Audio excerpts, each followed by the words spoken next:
The chair legs screamed across the hardwood before I understood that my mother had both hands wrapped around the backrest. Maisie was already bending her knees to sit. The chair vanished behind her, and my 9-year-old daughter dropped hard onto the floor. One palm slapped the wood. Her other hand caught the Christmas tablecloth, making silverware jump and gravy strike the side of its bowl. For 1 second, the room went still. Then my cousin laughed. 2 other relatives joined him with the thin laughter people use when they know something is cruel but do not want to object. My mother planted the chair beside Melissa's children and snapped. "It's for my real grandkids. Get out." Maisie looked up at me. Her face had gone white, but she was not crying. "I'm sorry, Mom," she whispered. "I thought that one was for me." I knelt beside her and checked her wrist, her knee, and the back of her head before helping her stand. On the table sat the place card she had made that afternoon. She had written "Grandma" in careful gold letters and drawn 3 holly leaves beneath it. My father would not meet my eyes. I folded the card and slipped it into my coat pocket. Then I sent the one-word message my attorney and I had agreed on earlier that day. The message said, "Proceed." "You have 24 hours, I told my mother. Her smile disappeared. "For what?" My phone rang. Priya had spent the past week reviewing a property authorization bearing my signature, though I had never signed it. I put the call on speaker because one arm was still around my daughter. "Samantha," Priya said, "I have the voluntary surrender agreement ready. If they reject it, I can serve the 30-day termination notice tomorrow. Do you want me to start the eviction process?"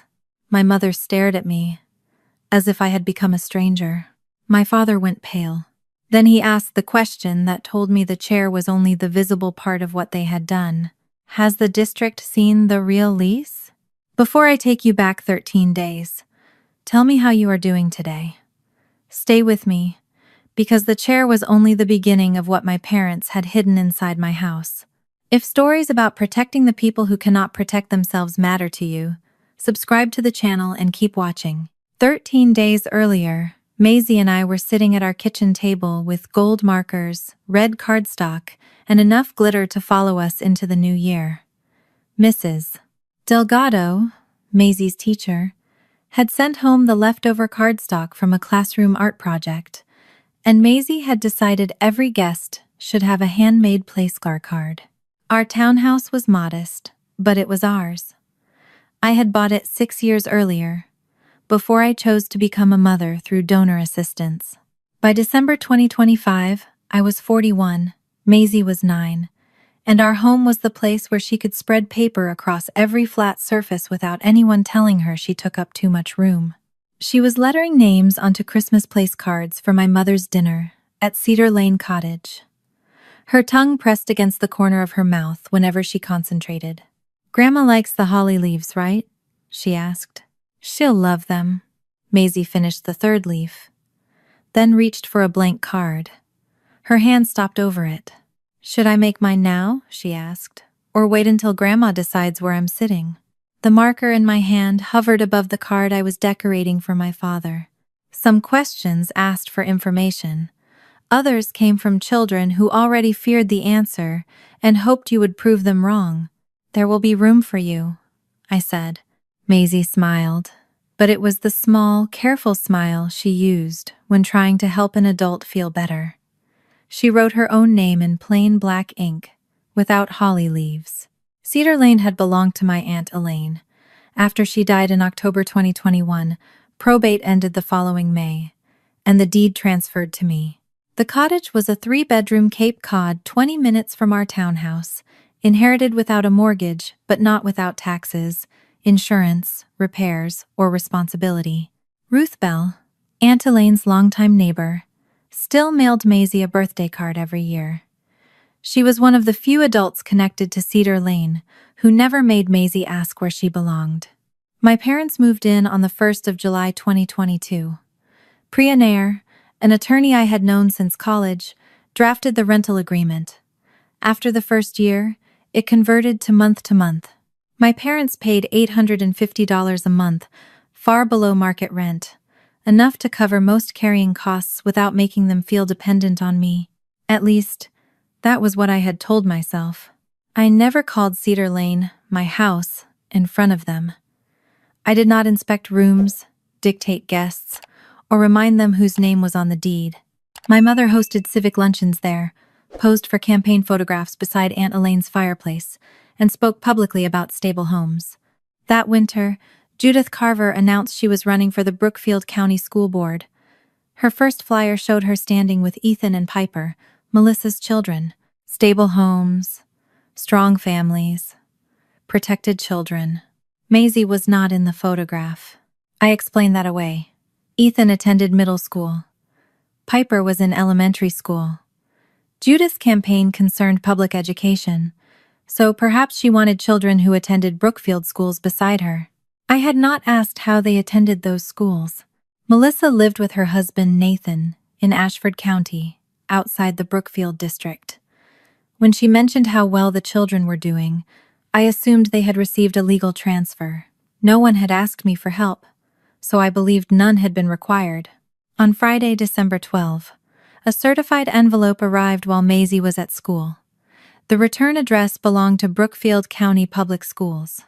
A secure email from Leona Briggs, the district residency coordinator, reached my inbox less than an hour later. The district was not sending me a student file. Leona asked me to verify 3 things. Did I own Cedar Lane Cottage? Had I authorized Melissa and her children to live there? Was the signature on the attached owner authorization mine? I opened the PDF. The first page claimed Melissa rented 2 bedrooms from Judith and Gordon. The property description was accurate. The monthly rent was wrong. The deposit was invented. At the bottom sat a version of my signature that looked as though someone had practiced it until the hesitation disappeared. I had never seen the document. I called my father. He answered on the 4th ring. Everything all right? I received a residency verification from Brookfield Schools. Silence settled between us. What exactly did they send? He asked. I had not mentioned an attachment, a document with my name on it. He exhaled. Samantha, this is a harmless address arrangement. The children are settled. Correcting it before Christmas could disrupt their year. My hand tightened around the phone. Did you know the district would contact me? You own the property. They verify things sometimes. Did I authorize Melissa to live there? You're making this sound criminal. I asked you a yes or no question. His voice softened into the patient tone he used whenever he wanted me to feel unreasonable. Talk to your mother before you start tearing the family apart. The call ended without an answer. I forwarded the verification request and attachment to Priya, then drove to her office after work.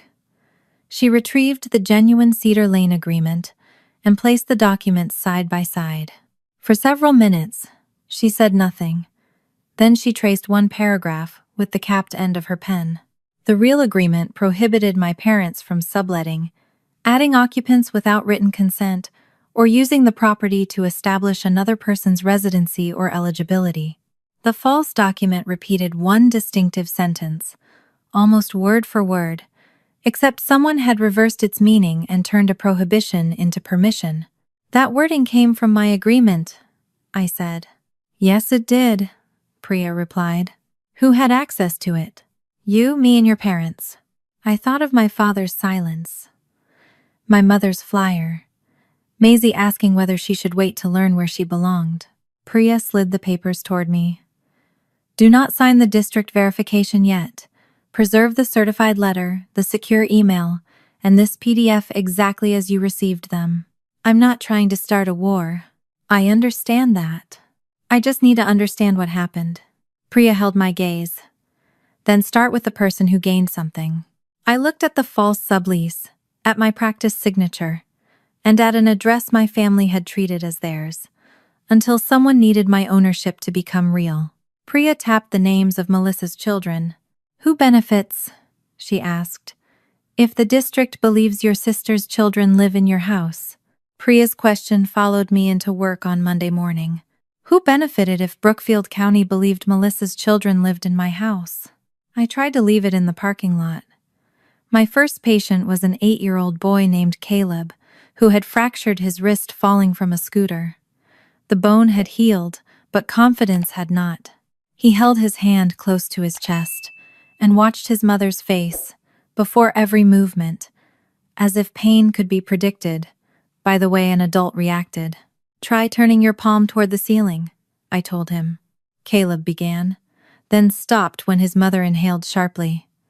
I asked her to sit where he could not see her for a moment. When he tried again, he moved farther. Children learned safety from our faces long before they trusted our explanations. I had spent years teaching parents that lesson while ignoring how carefully Maisie studied every expression at Cedar Lane. She knew when my mother's smile tightened. She knew when Gordon changed the subject. She knew that Ethan and Piper could take up space without asking, while she waited for permission to make her own place card. By the time I finished work, I no longer wanted a theory about the false lease. I wanted to see what my property was being used to prove. My parents had reported a slow leak beneath the kitchen sink the previous week, and one of the upstairs smoke alarms had begun chirping despite a battery change. I texted Gordon that I would meet the plumber at Cedar Lane on Tuesday afternoon and replace the alarm unit while I was there. He replied with a thumbs up. The visit was lawful, ordinary, and scheduled. I repeated that to myself as I unlocked the front door.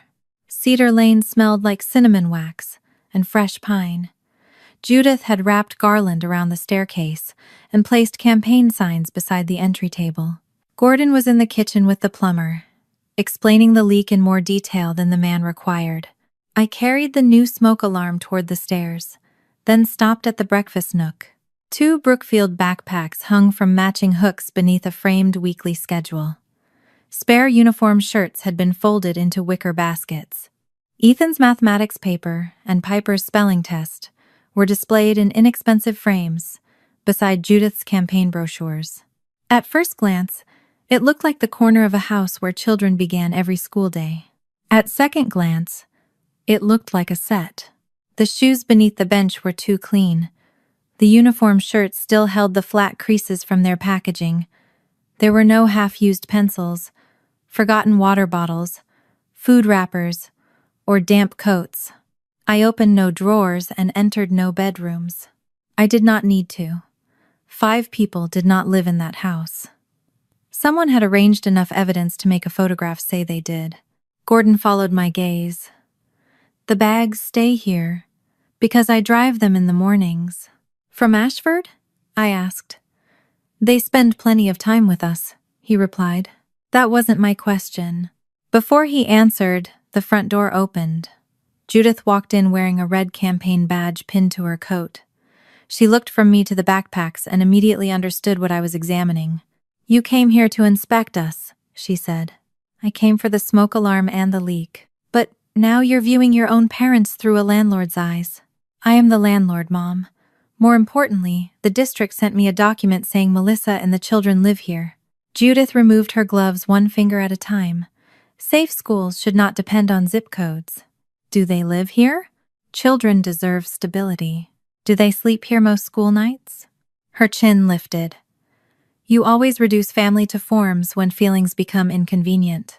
The answer was still no. A glossy brochure rested on the breakfast table.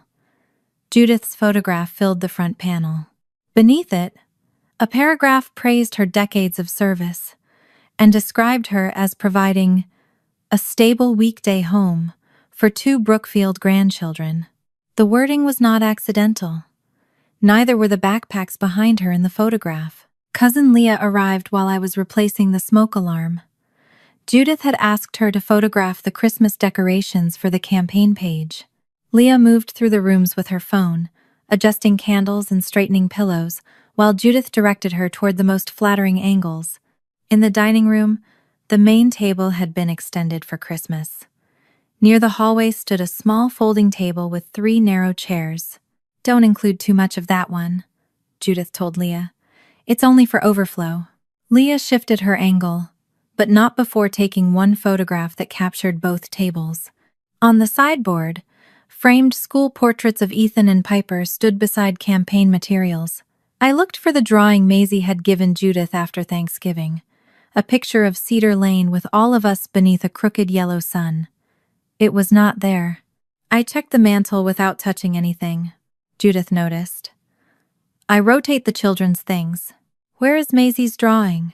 I put away anything that doesn't fit the Christmas colors.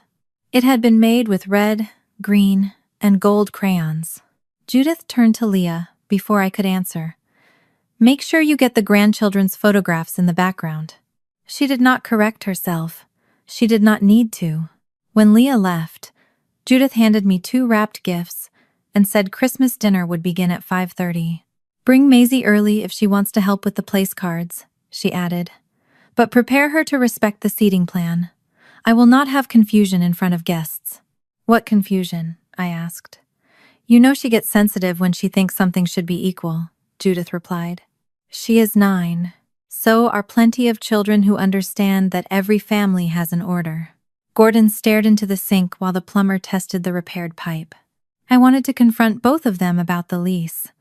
I wanted to place the forged signature on Judith's polished table and force a direct answer. But Leah had just left.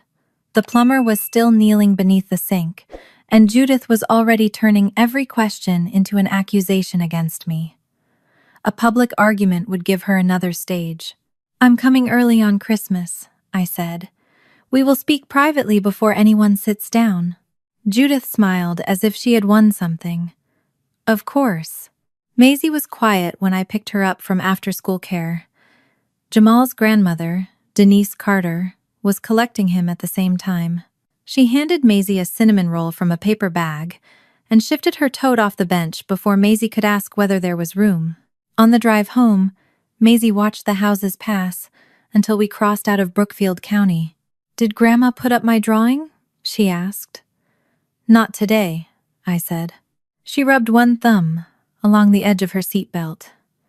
Is she embarrassed because I don't have a dad? The question landed harder than anything Judith had said. No. Your family began differently, but there is nothing embarrassing about you. Grandma thinks families need a mom and a dad. She is old-fashioned. Maisie looked out the window again. She has had 9 years.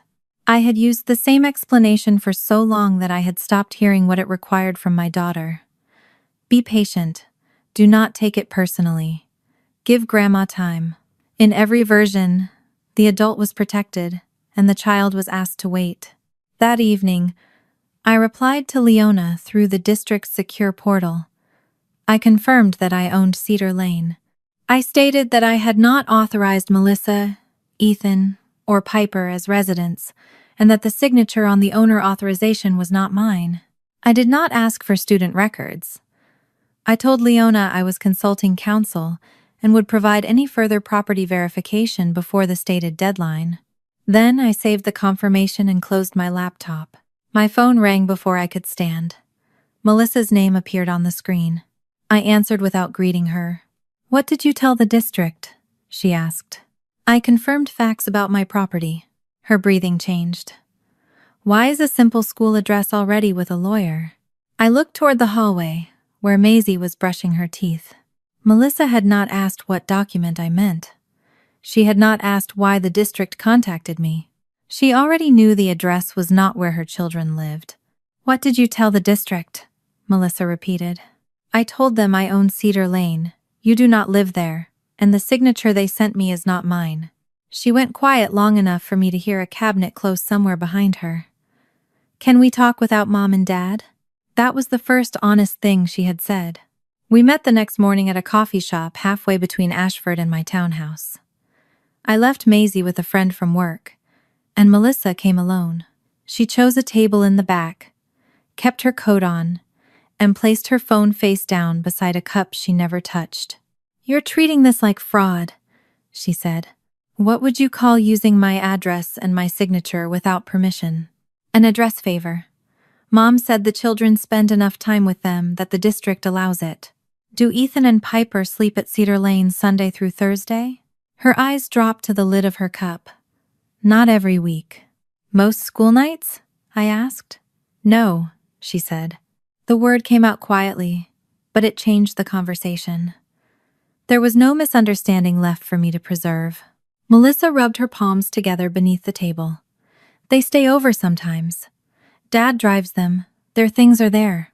Backpacks and spare shirts do not make a residence. I signed what Dad gave me. He handled the wording. What did you sign? A lease, some school forms, and something that let Mom deal with school or medical issues if I couldn't get there. Give me copies. Her head lifted sharply. I can't. You can, Melissa. You do not want to. If Nathan sees those papers, he'll lose his mind. If the district sees everything, the kids could be pulled out of school in the middle of the year. Did Nathan know you claimed the children lived at Cedar Lane? She pressed her lips together. That answered me before she spoke. He thought Mom's address was being used for a transfer, she said. He didn't read the forms. The old reflex rose in me, the one that looked for the softest interpretation before anyone had earned it. I pushed it down. You let your husband believe one thing while you signed another. Our marriage has been bad for months. We have credit card debt, the house needs a new roof, and every conversation turns into money. Mom said if things got worse, the children needed stability already in place. Are you separated? I asked. No, she said. Has anyone filed for custody? I continued. No. Then why were your children coached to pretend they lived somewhere they did not? Melissa's face tightened. You don't understand how Dad works. He made a calendar. He told us which nights counted. He said if anyone asked, the kids should say they slept at Cedar Lane Sunday through Thursday and went home to Ashford on weekends. A chill moved through me that had nothing to do with the cold window beside us. He rehearsed the children? He called it keeping their answers consistent. They are 12 and 10. He taught them to lie to school officials. Keep your voice down. I had not raised it. Melissa was hearing the weight of the words for the first time, because no one had wrapped them in procedural language. Do not question Ethan or Piper about this again, I said. Do not practice answers with them.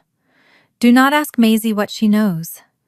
You need your own lawyer, and you need to tell Nathan the truth before someone else does. Her expression hardened. You always get to be the clean one.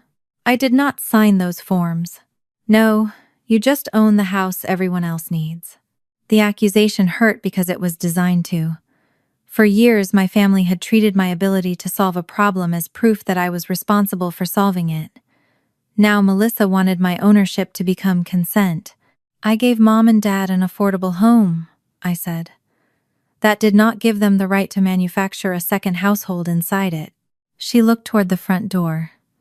If you correct the address, Mom will say you did it because you hate that my children have a father. I am correcting it because it is false. And what happens to Christmas? The question almost made me laugh, though nothing about the morning was funny. My signature had been copied, her children had been coached, and she was still measuring the crisis by whether dinner remained comfortable. That depends on what our parents do next. Melissa left without giving me copies.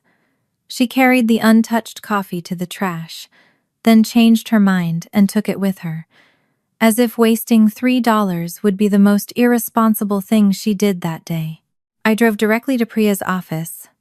She listened without interrupting while I described the false routine, the papers Melissa admitted signing, and Gordon's instructions to the children. When I finished, Priya closed her notebook. You need to separate the school issue from the tenancy, she said. Correcting a property record does not automatically end your parents' right to occupy Cedar Lane. Ending their tenancy requires its own lawful process.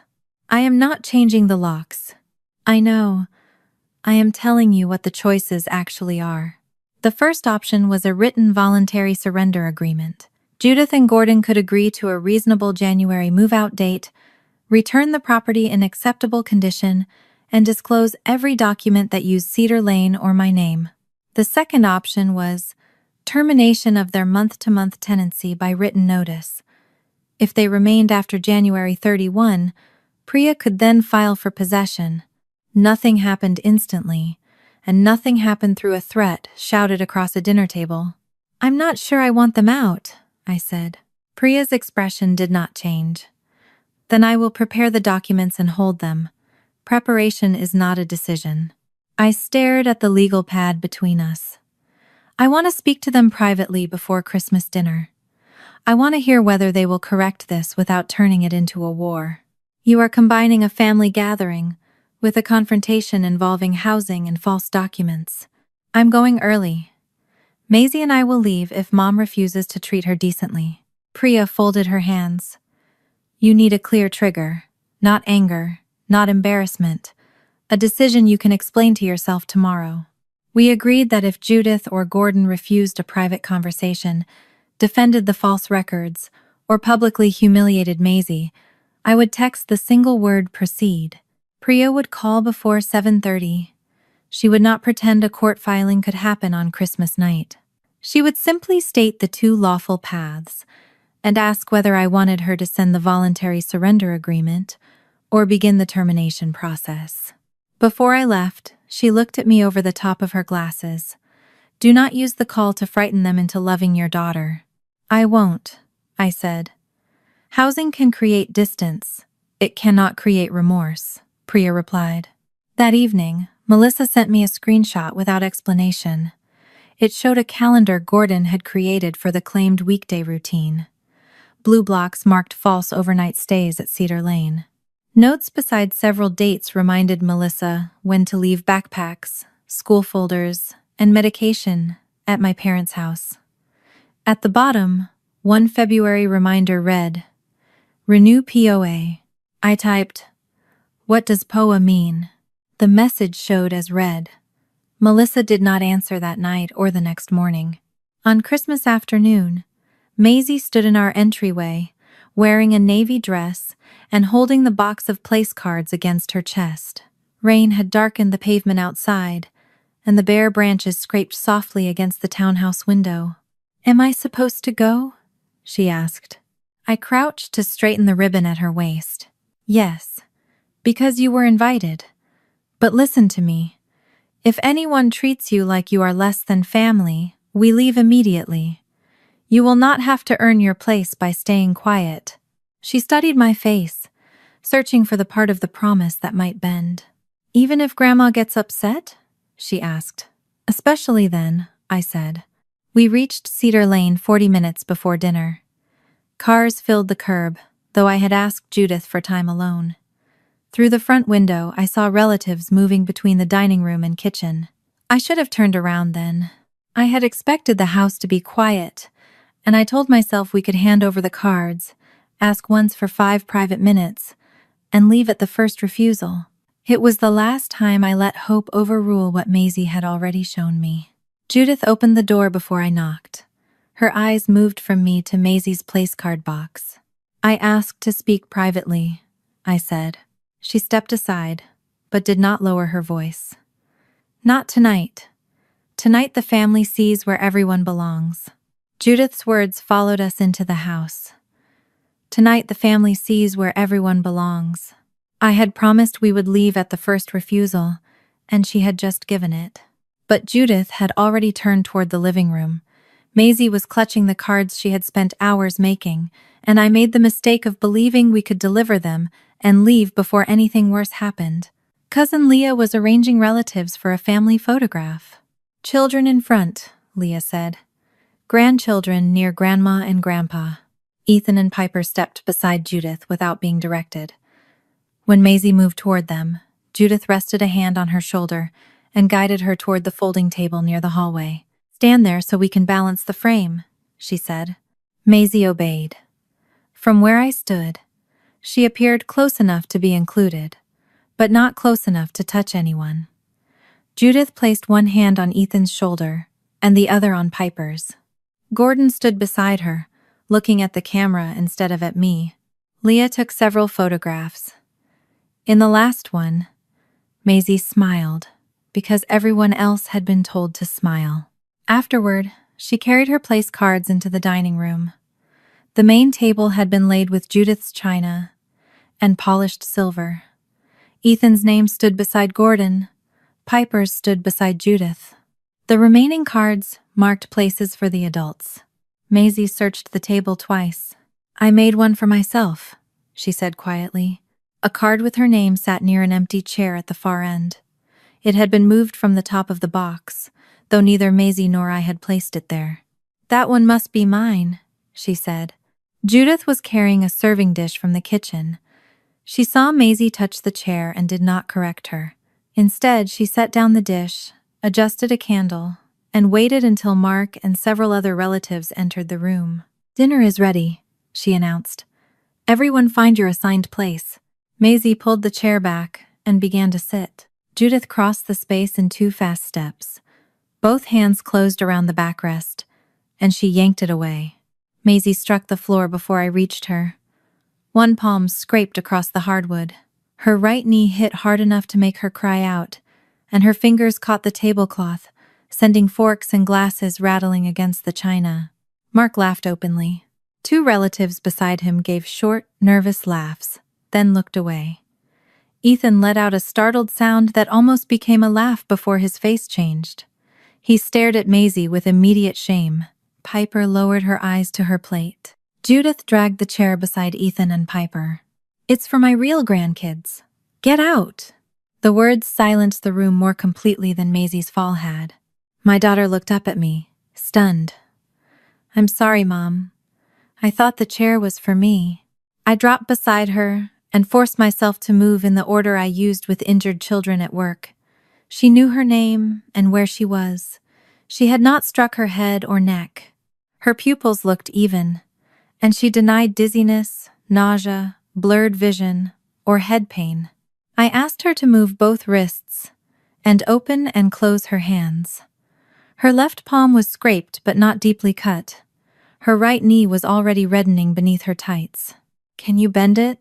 I asked. She nodded and tried. "Can you put weight on it?" I helped her rise slowly. She winced but remained standing. I kept one arm around her waist while she leaned against me. Judith watched as if my concern were part of an unnecessary scene. She startled herself. "Children fall." You pulled the chair away. She took a seat that was not assigned to her. She found her own name beside it. Judith glanced at the place card on the table. Then she should have asked. Maisie's body went rigid beneath my arm. That was the moment the last excuse I had made for my mother stopped working. This was not confusion, old-fashioned language, or a woman who needed more time.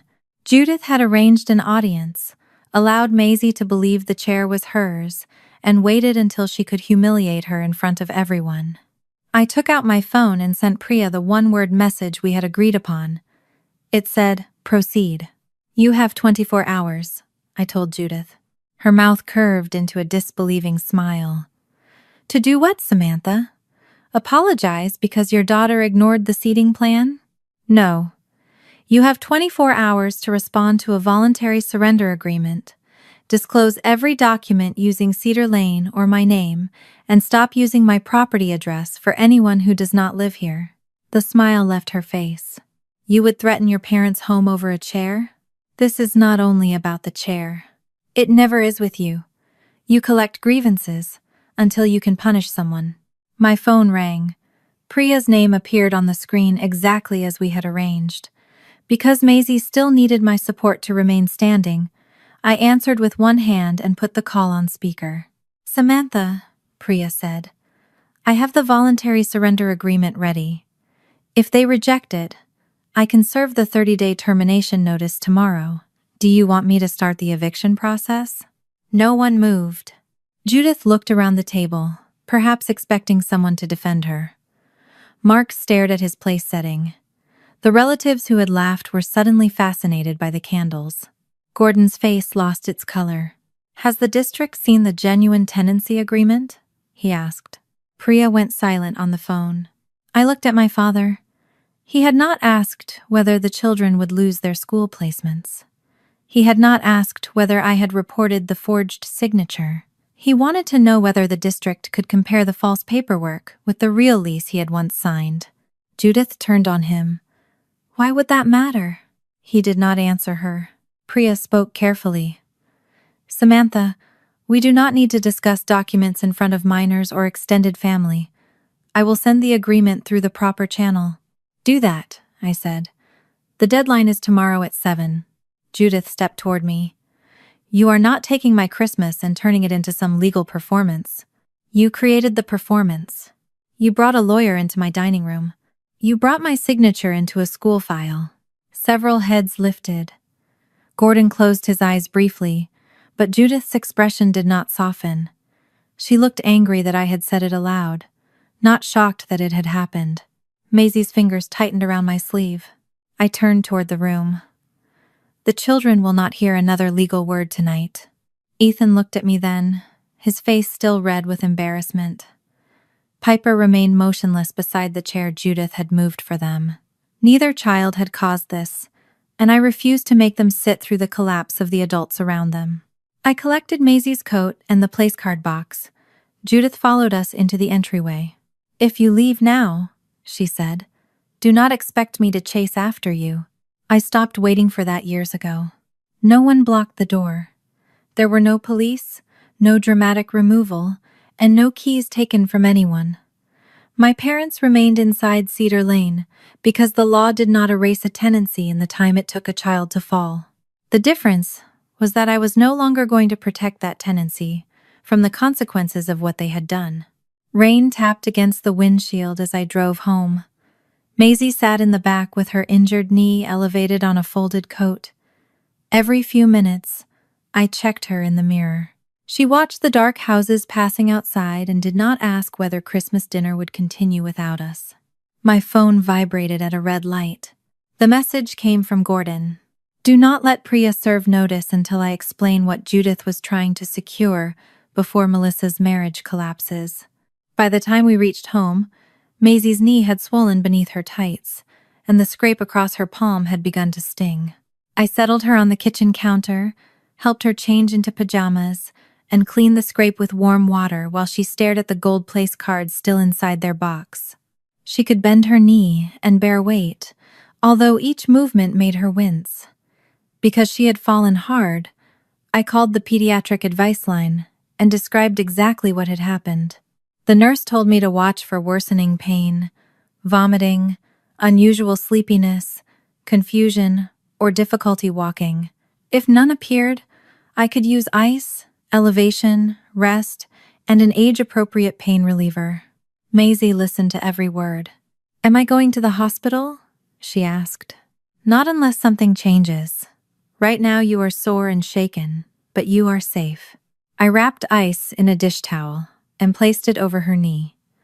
She held still for several minutes, then asked the question I had been dreading since we left Cedar Lane. Are Grandma and Grandpa going to be homeless because I sat in the wrong chair? I set the first aid supplies aside and moved close enough that our knees touched. No. Adults create rental agreements. Adults sign forms, tell the truth or lie, and decide how they treat people. A child needing a chair cannot evict anyone. But you gave them 24 hours after I fell. I gave them 24 hours because they used my house and my name without permission. What Grandma did to you made me stop postponing a decision I already needed to make. Maisie picked at the edge of the towel. If I had asked before sitting, would they still get to stay? Her question showed me how quickly children turn adult wrongdoing into a test they believe they failed. You did nothing wrong. Your name was beside the chair. Grandma wanted you to think it was yours, and then she took it away while people watched. That choice belongs to her. Maisie's eyes filled, but she blinked until the tears stayed where they were. Why does she say Ethan and Piper are real grandchildren? I came from your body. I had spent 9 years translating Judith's prejudice into phrases that sounded less ugly. She was traditional. She needed time. She worried about appearances. None of those explanations had protected Maisie. They had only taught her that cruelty became acceptable when an adult delivered it politely. Grandma believes a family only counts if it looks the way she expects, I said. She thinks a child should have a married mother and father whose names everyone knows. She is wrong. Does she think I'm fake? She treats you as if the way our family began makes you less important. I should have named that sooner, instead of asking you to keep being patient. Maisie looked down at her scraped palm. You said she was learning. I wanted to believe she was. I am sorry I made you wait for proof she did not intend to give. She leaned against me, careful of her knee. I held her until her breathing slowed, then helped her settle on the sofa with a blanket and one of her favorite movies. She fell asleep before the ending, and I remained beside her until midnight, waking her once to make sure she responded normally. At 9 the next morning, Priya emailed the voluntary surrender agreement to Judith and Gordon. It did not demand that they leave immediately. It offered a January 24 move-out date, required them to stop using Cedar Lane to establish anyone else's residency, and required disclosure of every document containing my name, signature, or property address. They would return the keys only when they surrendered possession. If they rejected the agreement, Priya would proceed with formal termination of the month-to-month tenancy. Judith did not reply to Priya. Instead, she wrote in the family group chat, "Samantha is using a child's misunderstanding to throw 2 retired parents onto the street. We opened our home for Christmas, and she arrived with an eviction plan already prepared." Several relatives reacted with shocked faces.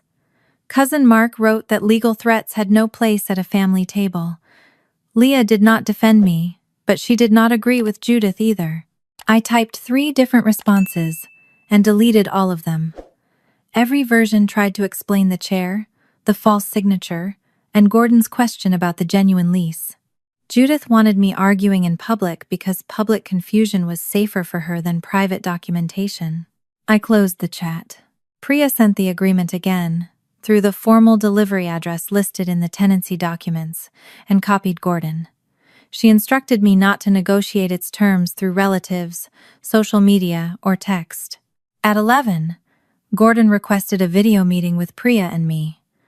Judith was invited, but Gordon said she refused to attend because she would not participate in her own humiliation. Maisie was resting upstairs when I joined the call from my kitchen. Gordon appeared alone in the study at Cedar Lane. The campaign posters had been removed from the wall behind him. "I created the owner authorization," he said before Priya finished confirming who was present. "I also prepared the sublease." Hearing the admission did not bring relief. It made the forged signature on my screen feel more personal. "Did you sign my name?" I asked. "I replicated it so the packet would not be delayed." "You forged it." "I completed an administrative requirement." Priya's voice remained even. "Mr. Carver, we are not conducting a criminal interview. Samantha asked whether you placed her signature on a document without authorization." Gordon looked at me. "Yes." The word sat between us without apology. He claimed the only purpose had been to keep Ethan and Piper in Brookfield schools. He described the forms as a practical response to district boundaries that harmed children. "If school access was the only purpose," Priya asked, "why does the file describe a kinship, care arrangement?" Gordon adjusted his glasses. "That language is standard for children whose parents are temporarily unable to provide weekday care," Priya replied. "Melissa and Nathan live together 28 minutes away. Their marriage has been unstable. Has either parent delegated care because they are unable to provide it? They signed what was necessary." I leaned toward the screen. "What authority did Judith receive?" Gordon's expression closed. "You are making ordinary grandparent involvement sound sinister." "Then show us the forms." He refused. Priya explained that I would deny my signature to the district, terminate the tenancy through lawful notice, and cooperate with any review that followed. She did not threaten arrest, prosecution, or public exposure. Gordon kept returning to the children's school placement, as if repeating the benefit could erase the method. "You will punish Ethan and Piper because Judith lost her temper," he said. "No," I replied. "The district will decide where they legally attend school. I am deciding whether people who copied my signature and humiliated my daughter will continue living in my property." After the call, Priya reminded me that Gordon's admission did not answer why the caregiver language existed. It only established who built the property package. Early that afternoon, an email arrived from an attorney representing Melissa. Melissa had retained family counsel that morning. With her written authorization, The attorney provided the documents relevant to the false residency arrangement. The first was a notarized kinship care affidavit. It stated that Melissa and Nathan were temporarily unable to provide consistent weekday care, and that Ethan and Piper resided with Judith and Gordon for reasons not solely related to school attendance. The second was a limited parental delegation power of attorney, lasting 180 days. It gave Judith documented authority over school and routine medical matters, while preserving Melissa and Nathan's parental rights. I did not yet understand how Judith intended to use it. I read both documents twice. Melissa had signed them and checked a box certifying that she was authorized to submit the arrangement for both parents. Nathan had neither signed nor reviewed the affidavit, although I did not yet know what he had been told about the address itself. At 6:45, Priya confirmed that neither Judith nor Gordon had signed the surrender agreement. At 7, the deadline expired. The next morning, December 27, a license process server delivered the written termination notice at Cedar Lane. The month-to-month tenancy would end January 31, and Priya marked February 1 as the first date a possession filing could become necessary if they refused to leave. That afternoon, Melissa's lawyer forwarded one final item from Melissa's original email account. It was a short thread Gordon had copied her on, because her signature would be needed again. His message ended with one sentence: "Sign the February renewal. Judith wants a full 6-month weekday record before Nathan makes any move." The email about a 6-month record changed the question I had been asking. Until then, I had believed my parents had built a false household to keep Ethan and Piper in Brookfield schools. That was serious enough. But Gordon's reference to Nathan making a move suggested the school address was not the destination. It was the foundation. Melissa's attorney, Claire Monroe, arranged a meeting for the afternoon of December 27. Nathan joined by video from his office and had signed written consent, allowing Claire to share the documents needed to correct the residency file. Melissa sat across from me with a folder pressed flat beneath both hands, as though keeping it closed could still limit what was inside. Claire began by stating that the meeting was not a custody negotiation and that no one was agreeing to use the family documents outside the district correction and related legal advice. Priya attended with me to address the property records and the false use of my signature. The boundaries mattered. For once, no one in my family could blur a school form, a rental agreement, and a family favor into the same harmless thing. Melissa admitted she had signed the kinship care affidavit and the limited power of attorney in August. Judith had described them as temporary forms that allowed the children to attend Brookfield schools and let her handle an emergency if Melissa could not arrive quickly. "You signed a notarized statement saying your children lived with Mom most school nights," I said. "That is not a box you checked without understanding." "I knew the address part was not accurate," she replied. "I did not understand what Mom was building around it." Nathan leaned closer to his camera. "I knew they were using Cedar Lane for school. Melissa told me her parents had arranged a permitted transfer through Gordon's old contacts. I knew the address was not our home, and I chose not to ask what paperwork made it possible. That was wrong. I did not know anyone had claimed we were unable to care for our children." Melissa looked at the screen, but not directly at him. "You still accepted the benefit." "Yes," he said. "But I did not know your mother was presenting herself as their weekday parent." Claire stopped them before the argument widened. She asked Melissa to explain what Judith had said about the marriage. Melissa's shoulders sank. "Mom has called us unstable for more than a year. Every time Nathan and I fought about money, she said he could leave and try to take the kids. She said I needed a record showing the children had somewhere established to go." Nathan's face tightened. "We have debt. We have argued. I have never threatened to take Ethan and Piper from her." Melissa nodded once. "I know that now." Claire opened Gordon's rehearsal calendar. The blue blocks I had seen in Melissa's screenshot covered more than claimed overnight stays. Several dates carried notes such as breakfast photo, homework at kitchen table, and leave Piper's inhaler in downstairs cabinet. On one Saturday, Gordon had written different clothes before second photo. Melissa unlocked her phone and handed it to Claire. who displayed a series of messages on the conference room screen. Judith had instructed her to bring the children to Cedar Lane before sunrise in school clothes, photograph them eating breakfast, and leave backpacks visible near the entry. Another message asked Melissa to send Ethan in a different sweatshirt because 2 photographs taken on different dates looked too similar. I thought of the wicker baskets, the untouched uniform shirts, and the frame tests in the breakfast nook. I had seen a stage because it was one. Those were not family photographs, I said. Melissa's voice dropped. No. Claire pulled up Judith's campaign biography. It praised her for assuming weekday responsibility for 2 grandchildren, while their parents faced ongoing instability. The wording had been published before Christmas, while Judith was still telling Melissa that the documents existed only for school access. Melissa read the paragraph twice. Color rose from her neck into her face. She made me sound incapable. She made herself sound necessary, Nathan said. The distinction settled over the room. Judith's favoritism had never meant Melissa was safe from her. It only meant Melissa's family was useful to the image Judith wanted to own. Claire explained the limited power of attorney, in plain language. It did not terminate Melissa's or Nathan's parental rights.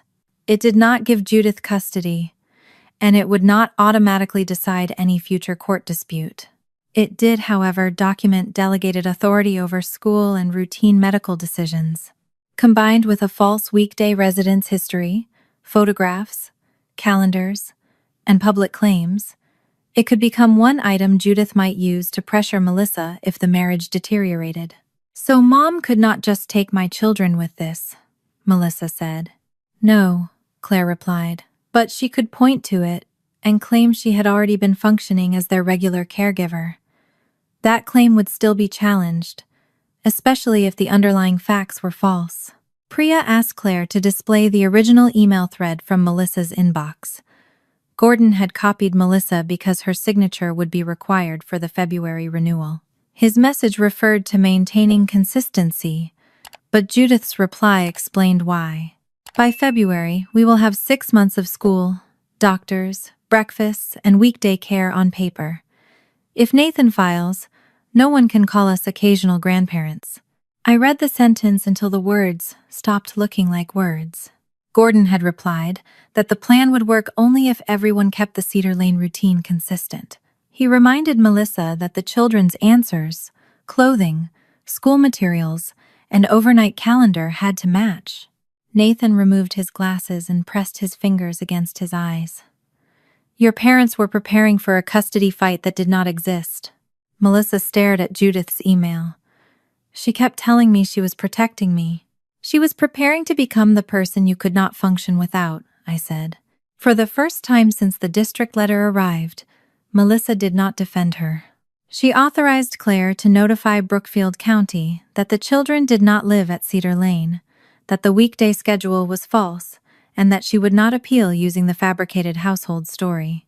Nathan confirmed his agreement on video. They would seek counseling and separate legal advice about their marriage and finances, but neither of them filed for divorce or began a custody case. Melissa asked whether I could wait until after New Year's to submit the owner correction. She wanted time to speak to Ethan and Piper before the school contacted them. I will not leave a forged signature in an official file for another week, I said. Your lawyer can ask the district to protect the children during the correction, but my part has to be accurate now. Priya sent the property owner confirmation while we were still seated at the table. It stated that I owned Cedar Lane, had not authorized Melissa's household as residence, had not appointed Judith as my property representative, and had not signed the owner authorization or false sublease. We provided no unrelated student records. The following morning, Leona confirmed receipt and opened a preliminary residency review. Her message requested only documents connected to ownership and the signatures attributed to me.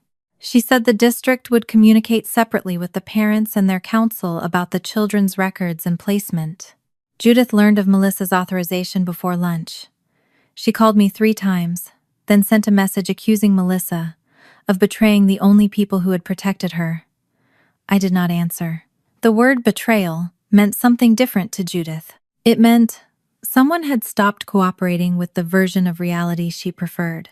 Late that afternoon, another message arrived from her. This one contained a preview image of Judith seated in Cedar Lane's living room beneath her campaign banner. A ring light reflected in the window, and Gordon stood blurred near the edge of the frame. Her caption read, "You wanted the truth public. Now everyone will hear why we used that address." Judith posted the video on December 29 at 8:14 in the morning. I was packing Maisie's lunch when Priya called and told me not to comment, share it, or send it to relatives.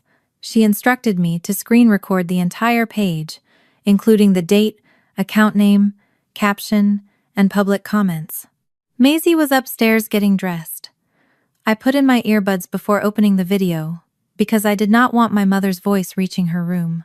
Judith sat beneath the Cedar Lane fireplace mantel, wearing the red blazer from her campaign photographs. Her school board sign stood behind one shoulder. Gordon appeared at the edge of the frame for less than a second before stepping away. "My daughter has given 2 retired parents notice to leave their home," Judith began, "because we helped our grandchildren attend a safe school." She described herself as a grandmother punished for caring too much. According to her, Melissa could not afford a home inside Brookfield County, so she and Gordon had allowed Ethan and Piper to use Cedar Lane's address. She said the children spent time there before and after school, ate breakfast with their grandparents, and occasionally slept over when their parents worked late. Her public story described occasional help. The sworn forms described weekday residents, parents unable to provide consistent care, and Judith acting as the regular caregiver. My mother was trying to defend herself by replacing the official version she had built with a softer story for the public. Then she held up a photograph. "I will not allow Samantha to pretend we excluded her or her daughter," she said. "This was our family together on Christmas." Cousin Leah had taken the picture before dinner. Judith stood in the center with Ethan and Piper beside her. Maisie appeared several feet away near the hallway. Behind her was the folding table, already set apart from the main dining table. The photograph showed Maisie's place card beside one of its narrow chairs. Judith had posted the evidence herself. I screen recorded the video from beginning to end, then slowly scrolled through the comments. Several people praised her for helping her grandchildren. Others asked why legal documents had been necessary if the children only visited before school.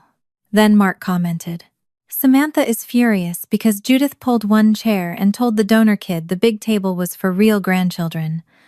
Now she is pretending it was about paperwork." My stomach tightened at the phrase donor kid. It reduced my daughter's life to the method that had helped me become her mother. Before I could close the page, Aunt Carol replied beneath him, "You left out that Maisie fell when the chair was pulled away. I was there. A child was hurt, and people laughed. Do not call that a misunderstanding." Another relative wrote that Judith had instructed Maisie to use the folding table before dinner. Leah did not describe the fall, but she confirmed that the photograph had been taken before anyone sat down and that the smaller table had already been prepared separately. The public thread was doing something I had refused to do. It was establishing witnesses without requiring me to post a photograph of Maisie's scraped hand, her swollen knee, or any private school documents. I wanted to answer Mark. I wanted to ask how a grown man could describe a 9-year-old that way and still believe he was defending family values. Instead, I saved the page and sent the recording to Priya. "You gain nothing by joining them," she said when she called back. Judith's own statements are relevant because they contradict the purpose and living arrangement claimed in the affidavits. Let the record speak where it belongs. Priya forwarded the preserved video and public comment thread to Leona as supplemental information for the preliminary residency review. She did not send campaign gossip or ask the district to punish Judith politically. She identified only the statements about why Cedar Lane's address had been used, how often the children stayed there, and what care Judith claimed to provide. Leona replied that the new information materially conflicted with documents already under review. Brookfield County would move from preliminary verification to a formal residency determination. Melissa and Nathan would receive separate communication through Claire.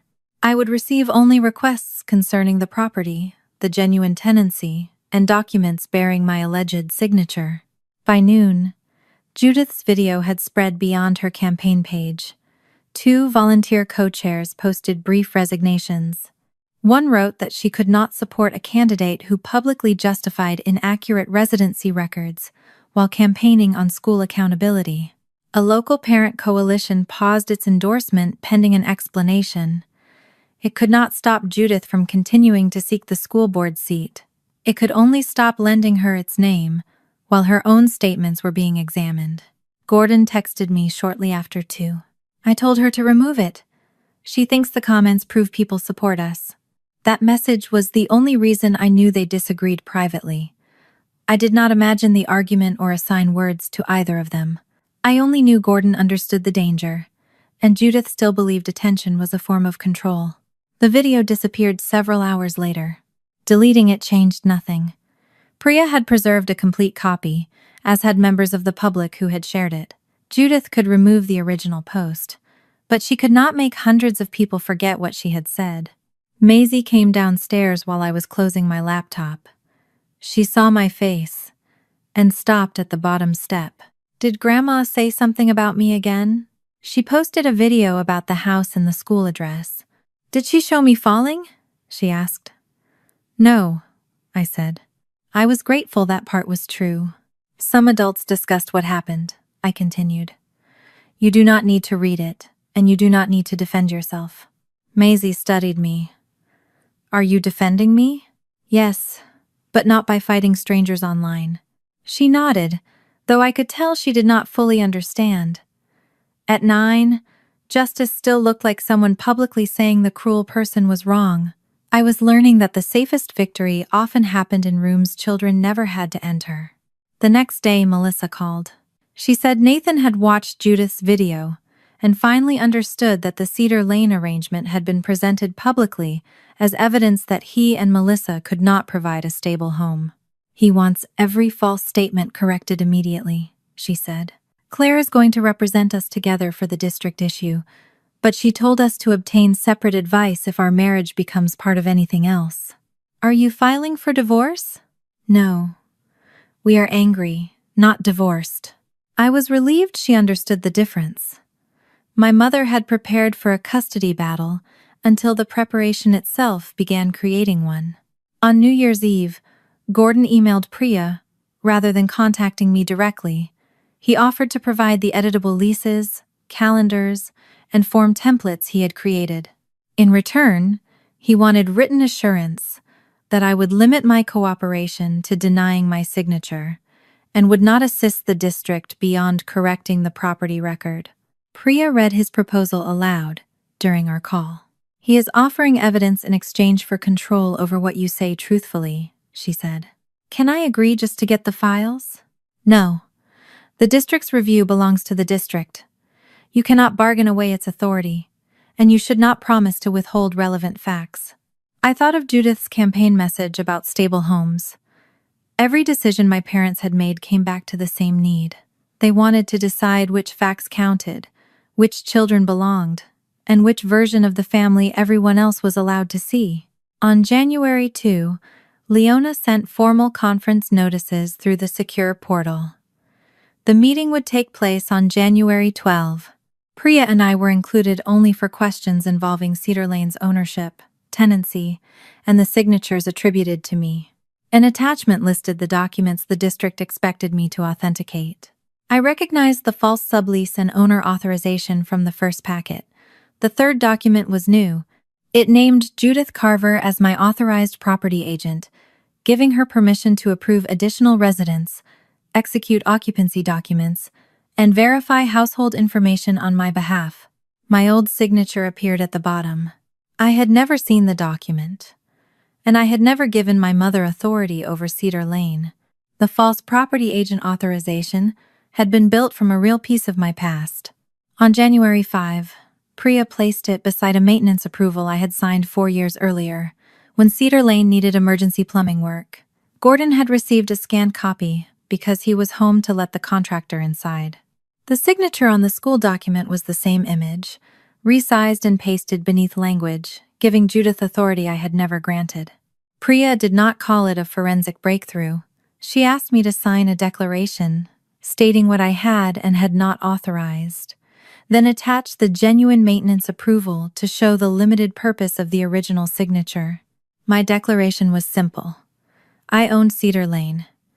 Judith and Gordon were tenants, not property agents. I had never authorized Melissa's family to live there, never permitted subletting, and never allowed either parent to sign occupancy documents on my behalf. Leona confirmed receipt and sent the evidence list to every party through the district's formal process. I did not receive Ethan's grades, attendance history, medical records, or anything else unrelated to my property. What I saw was limited to documents bearing my name, address, or alleged authority. Melissa and Nathan, through Claire, provided the original affidavit, the limited power of attorney, Gordon's overnight calendar, the email thread, and Judith's instructions about photographs and school materials. The residency conference took place on January 12 inches, a district meeting room with no cameras, campaign volunteers, or extended relatives. Leona sat at the head of the table beside district council. Melissa and Nathan were there with Claire. Judith and Gordon had retained their own attorney. Priya sat beside me because my role concerned Cedar Lane and the signatures attributed to me. Judith wore the same calm expression she used in campaign photographs.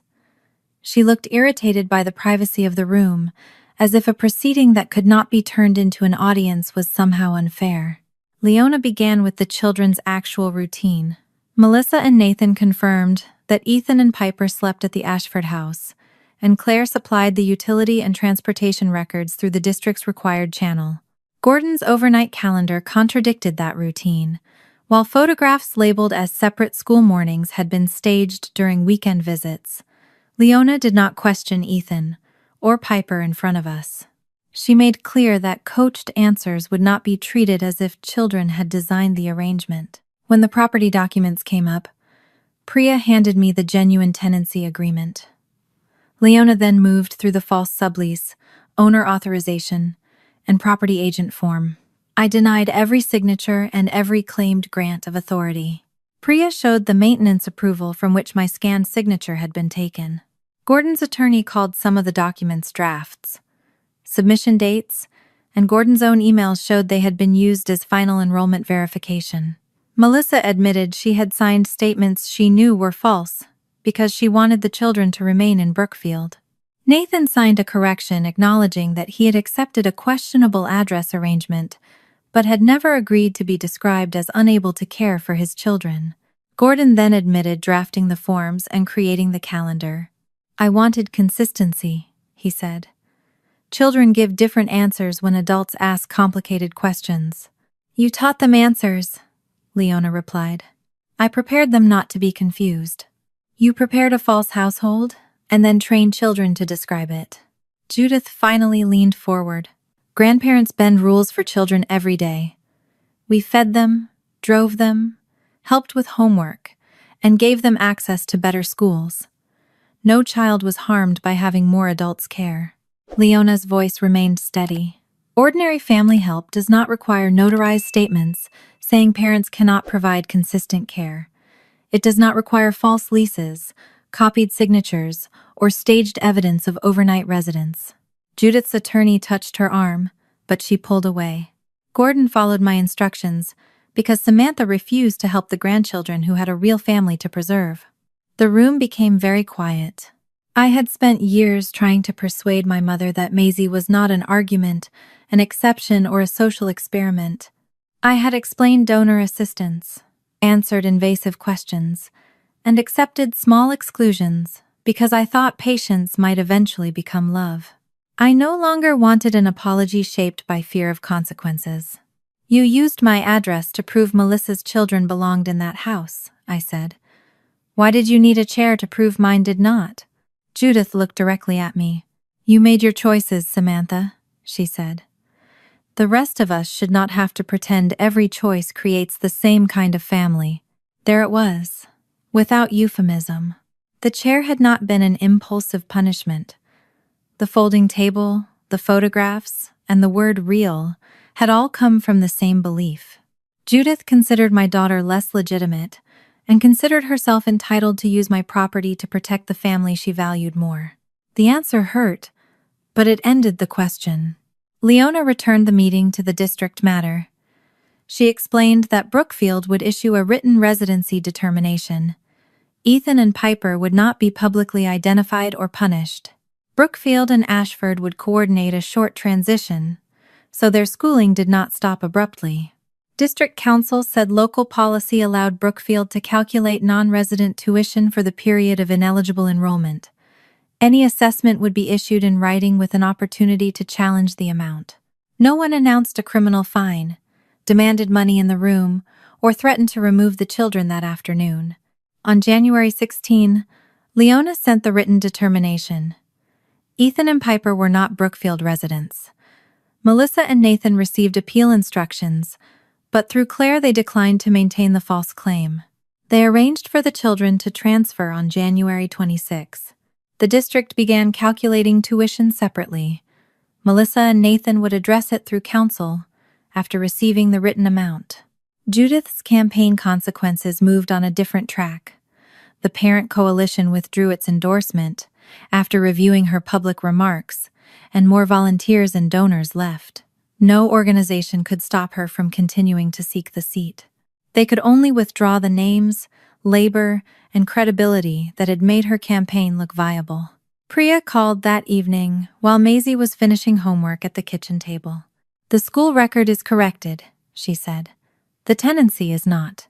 Judith and Gordon had not signed the surrender agreement, hired movers, or provided a move-out plan. Their tenancy still ended January 31. If they remained after that date, Priya could begin the first lawful possession filing on February 1. Before we ended the call, my phone displayed a new public post from Judith. She wrote that she would invite cameras to Cedar Lane so the community could watch her daughter throw two elderly parents into the winter cold. Priya called before I could respond to Judith's threat about inviting cameras to Cedar Lane. "Do not go there while she is staging a confrontation," she said. "You are ending a tenancy, not auditioning for her version of the story." She sent one final surrender proposal that afternoon. It offered Judith and Gordon a January 29 move-out date, 2 days before the tenancy legally ended. They would return all keys at the condition walkthrough, remove campaign materials from the property, stop using Cedar Lane as anyone else's address, and preserve every record connected to the district review. The agreement did not demand a public confession. It did not require them to waive unrelated rights or admit wrongdoing beyond the property terms. They could leave quietly, or they could remain past January 31 and face a lawful possession case. Judith replied through her attorney with one demand. She wanted to keep using the garage for campaign signs, tables, and printed materials through the November election. I refused. Ending the tenancy while allowing her campaign to remain in my garage would have left the door open in every way that mattered. Cedar Lane could not stop being her home while continuing to serve as the headquarters for the image she had built there. Through Priya, I learned that their attorney had explained the practical choice. Remaining after January 31 would not preserve Cedar Lane. It would create a public possession case in which the disputed property documents could become exhibits. Gordon repeated that warning in his written acceptance of the surrender terms. On January 20, Judith posted a written statement suspending her school board campaign. She blamed the decision on family interference and coordinated public pressure, but her two co-chairs had already resigned, volunteers had withdrawn, and the parent coalition no longer endorsed her. No official removed her.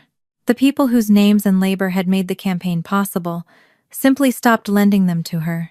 That same day, Gordon sent Priya a written acceptance of the surrender terms.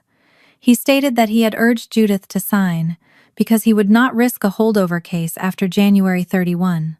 Attached to his email was a notice from the education consulting company that had hired him to train school administrators. After Judith's video circulated, the company asked Gordon whether his administrative work was involved in the residency review. Under the ethics clause in his contract, He disclosed the portion of the district determination addressing the forms he had prepared. The company would honor his current contract through the end of January, but would not renew his spring training work. He had spent years presenting himself as an expert in residency administration.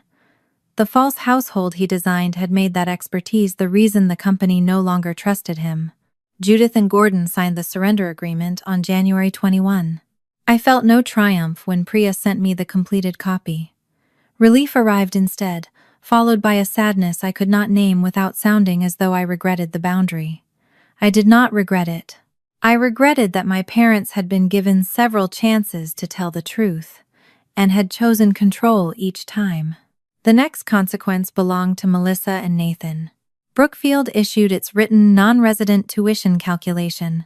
Through Claire, they waived the residency appeal, negotiated a documented payment plan, and confirmed Ethan and Piper's transfer to Ashford schools on January 26. The children were not marched out of class or identified publicly. Their records moved through the normal process, and their parents handled the financial result privately. 2 days before the transfer, Melissa came to our townhouse alone. Maisie's knee was no longer swollen, though a yellowing bruise remained beneath the skin. She sat beside me on the sofa while Melissa took the armchair across from us. For once, my sister did not begin by defending her intentions. "I helped adults tell a lie," she said to Maisie. "The lie was about where Ethan and Piper lived, but it also helped Grandma treat them as more important than you. I knew part of it was wrong, and I stayed quiet because it helped my children." Maisie watched her carefully. "Did you know Grandma was going to pull the chair?"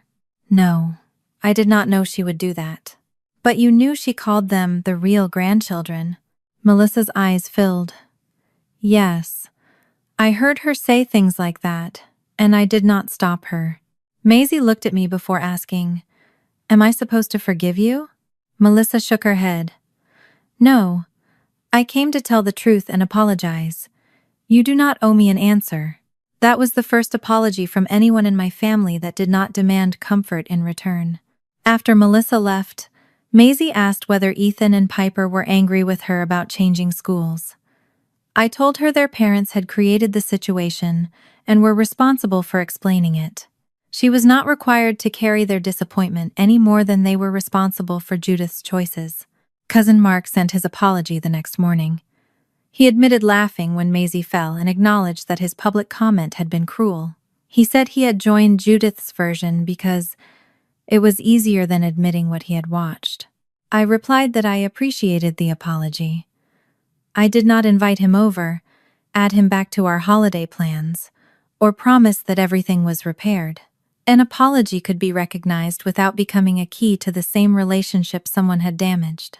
On January 29, movers arrived at Cedar Lane. I did not attend. Neither did Maisie. Priya's property manager, Daniel Ruiz, conducted the condition walkthrough after the final truck left. He documented minor wall damage, several abandoned campaign signs, and a broken cabinet hinge. Nothing required an argument in the driveway. Daniel collected every exterior, garage, and mailbox key. Gordon signed the surrender confirmation. The tenancy ended before the legal termination date, so no possession lawsuit became necessary. Among the items left behind was a cardboard box of family photographs. Judith had placed a note on top. "You are erasing the history that made you who you are." Daniel delivered the box to Priya's office, where I opened it without an audience. Inside were childhood photographs, pictures of Aunt Elaine, old school portraits, and images from holidays before Maisie was born. I kept the photographs that belonged to my life. I placed the rest in a storage container, rather than destroying them or delivering them back in anger. Setting a boundary did not require me to perform cruelty in the opposite direction. Gordon had left a separate sealed letter. He wrote that he had copied my signature, invented property authority, constructed the weekday calendar, and coached Ethan and Piper to give answers that matched it. He did not call those actions administrative shortcuts. He called them dishonest. Near the end, he asked whether his cooperation could eventually earn him contact with Maisie. I answered through Priya. Accountability may begin a future conversation, but it does not purchase access to a child. Any contact will depend on Maisie's safety, her wishes, and sustained change that is not measured by a single letter. Judith sent her final message that evening. You destroyed this family because we have different values. I read it once and did not respond. Calling a child unreal was not a value I needed to debate. Forging authority was not a difference of opinion. The fact that Judith disagreed with the consequence did not make the consequence cruel. On January 31, Priya closed the eviction calendar. The tenants had surrendered possession, the keys had been returned, and there was nothing to file in court. I visited Cedar Lane that afternoon only because Daniel needed me to approve repairs. The house looked smaller without campaign signs, staged backpacks, or framed school papers. Pale rectangles marked the walls where Judith's photographs had hung. I did not change locks while music played or walk through the rooms imagining victory.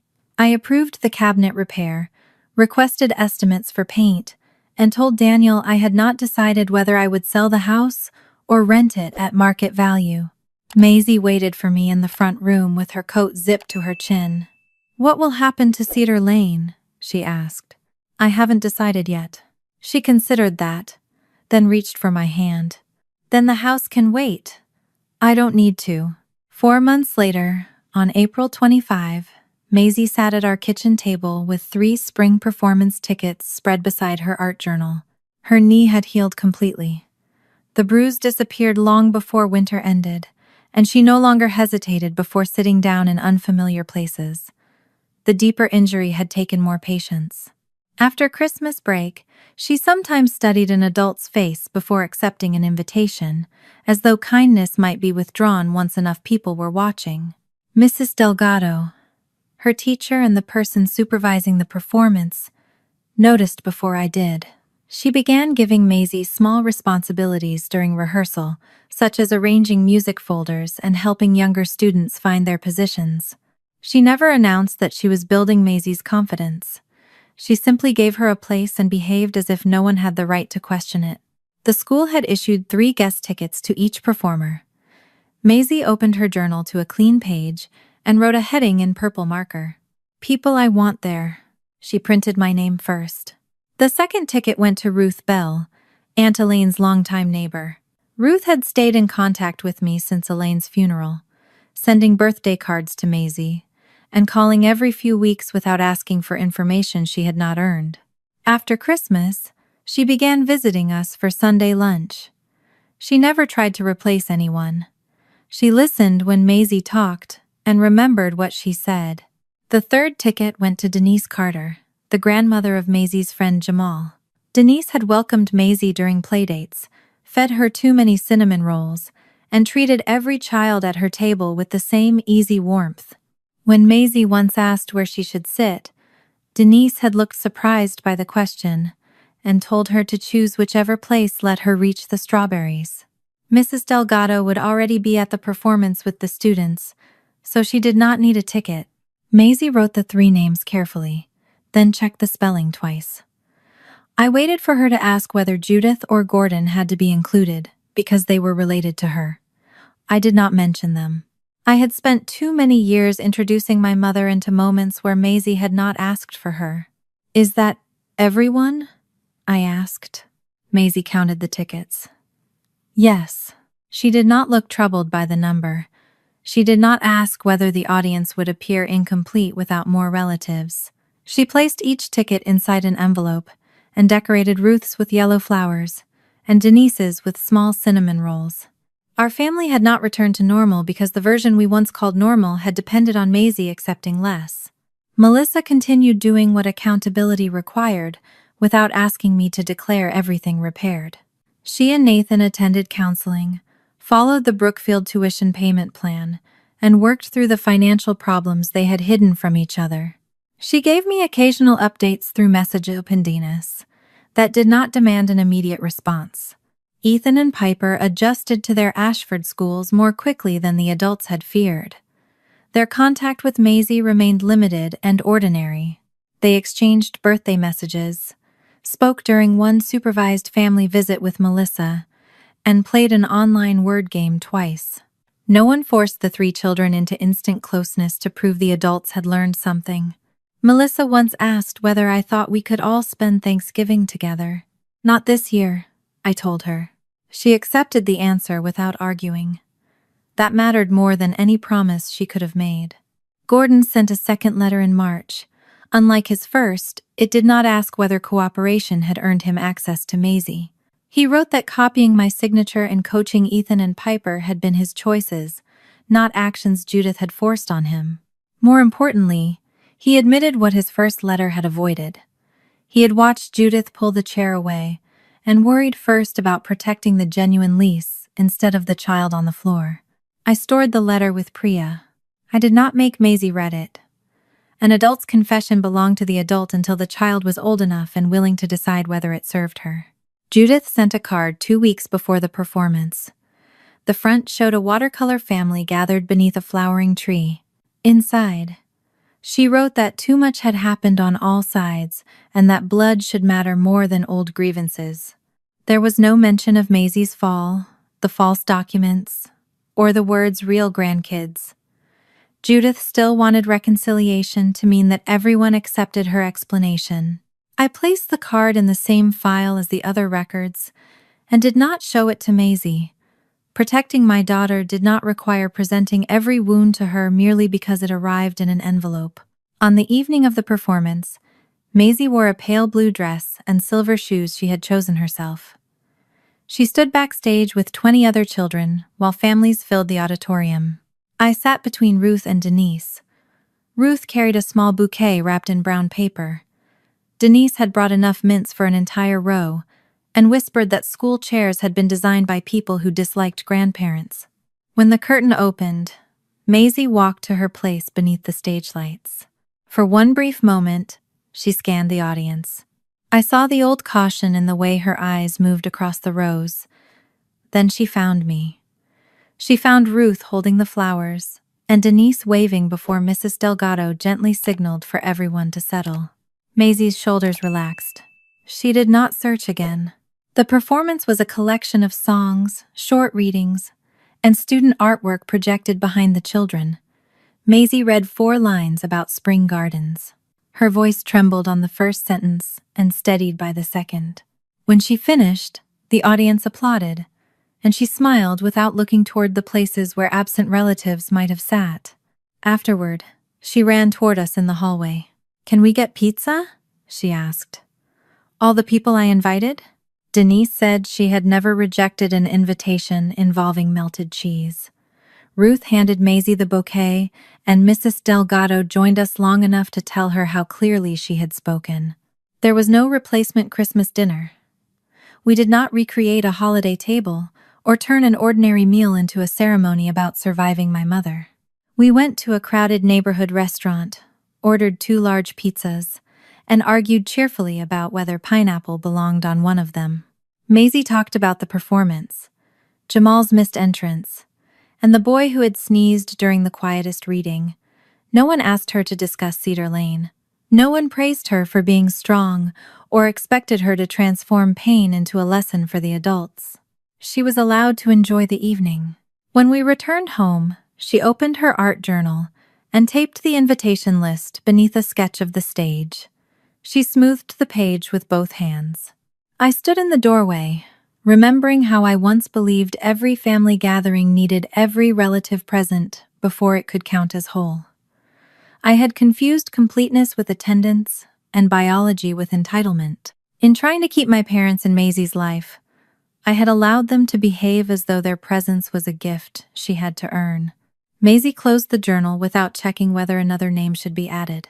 Judith had wanted the authority to decide which grandchildren were real. She lost that authority the moment I stopped asking her to use it kindly. My daughter did not need to force anyone to claim her.